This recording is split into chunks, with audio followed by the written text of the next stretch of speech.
வணக்கங்க. வணக்கங்க. நம்ம கடை பேர் என்ன பார்த்தீங்கன்னா ஏகே டெக்ஸுங்க. நம்ம கடைங்க இருக்குது பார்த்தீங்கன்னா பிஎஸ் பார்க்கு, திருவேங்கட Samithi, NMS காம்பவுண்டுங்கண்ணா.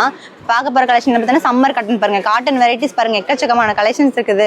Manipuri cotton, mulmul cotton, Venkatagiri cotton, soft cotton, எல்லாமே காட்டனில் என்னெல்லாம் வெரைட்டிஸ் இருக்குமோ எல்லாமே கலந்து வந்துடும். ஃபஸ்ட் டைம் வந்து நேரில் தான் பர்ச்சேஸ் பண்ணணும். 300, 400, 250 இந்த மாதிரி புடவை எல்லாமே கம்மி பண்ணி 80 ரூபா ரேஞ்சுக்கு சேல்ஸ் பண்ணிகிட்ருக்குறோம். சேல்ஸ் பண்ணுற இது பார்த்தீங்கன்னா ஜஸ்ட்டு 5000ங்கண்ணா. நேரில் வந்து பர்ச்சேஸ் பண்ணணும். Minimum purchase 5000. ஒன்று மட்டும் சாம்பிளுக்கு ஒன்று ஓப்பன் பண்ணி காட்டுறேன் பாருங்கள். இது பார்த்தீங்கன்னா ஃப்ளாரல் டிசைனு, இந்த மாதிரிலாம் பூ design, embroidery work, thread work வச்சது எல்லாமே கலந்து வரும். லேஸ் வச்சது எல்லாமே கலந்து வந்துடும். இது ஒன்று மட்டும் ஜஸ்ட் ஒரு சாம்பிளுக்கு ஓப்பன் பண்ணி காட்டுறேன். இது குவாலிட்டியும் பார்த்தீங்கன்னா நல்லாயிருக்கும். பெஸ்ட்டான குவாலிட்டியாக தான் இருக்கும் பாருங்கள். டார்க்கான கலர்ஸு, ஹெவியான மெட்டீரியல் தான் இருக்கும். ஃபஸ்ட்டு வந்து நேரில் வந்து பார்த்து எடுத்துக்கோங்க. கேர்ள்ஸுக்குலாம் நல்ல ஒரு ஆப்பர்ச்சுனிட்டி தான். ஒர்க் பண்ணிகிட்டே இருக்கிறவங்க சைட் பிஸ்னஸ் பண்ணனாலும் இது பண்ணிக்கலாம். ஃபஸ்ட்டு நேரில் வரணும். நம்ம கடைங்க இருக்குதுன்னு பார்த்தீங்கன்னா பிஎஸ் பார்க்கு தாங்கண்ணா. ஏதாவது லொக்கேஷன் தெரியல அப்படின்னா ஃபோன் பண்ணுங்கள், லொக்கேஷன் ஷேர் பண்ணுறோம். நன்றி, வணக்கங்கண்ணா.